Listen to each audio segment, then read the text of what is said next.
It's probably a year that I'd say we'll never repeat the amount of winners we had and the prize money, and so I'm hopeful we can have a good year this year, but I don't think we'll ever repeat 2010. Quivega is a very special mare. To go back and repeat a win from 12 months previously, it's always nice to retain a crown at Cheltenham. It's a very difficult thing to do. Yes, I mean, she was probably one of my highlights of the year to bring back a horse first time up to win in Cheltenham without a prep run, and Katie winning on 1,000 Stars. There were just two fantastic moments, both of them in Cheltenham this year, and we had a very good time in Punchestown as well.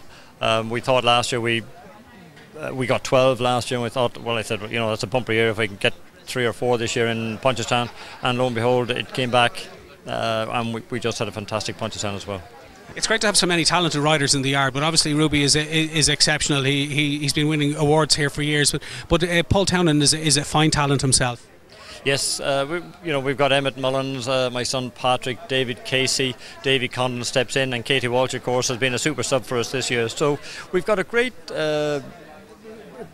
crowd of riders there, and they all learn from one another, and it's great to have Ruby there at the head. They're looking at him and trying to copy, I won't say copy, but he's a great man for them to look up to and aspire to, and I think that just feeds down through all the other riders.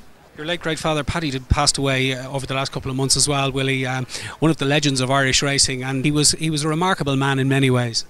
Yes, I mean, I look back with admiration because I know all the mod cons and things we have for training racehorses now, things like all-weather gallops, schooling races. People take them for granted nowadays, but I know when he was training in the 50s, 60s, 70s, there was no such thing. You had to go to the races coming out of a field in Kilkenny and try and win races, and when I look at what he produced with how few facilities there were about then, I think, my God, any of the trainers that time, how good were they? And it's I just think it was fantastic the way they were able to do those things. Yeah, they were great men, there's no doubt about that. I suppose it's very, very hard to pick out a highlight from your dad's career, but I suppose training one of the greatest mares in history to win a Champion Hurdle and a Gold Cup probably is a standout.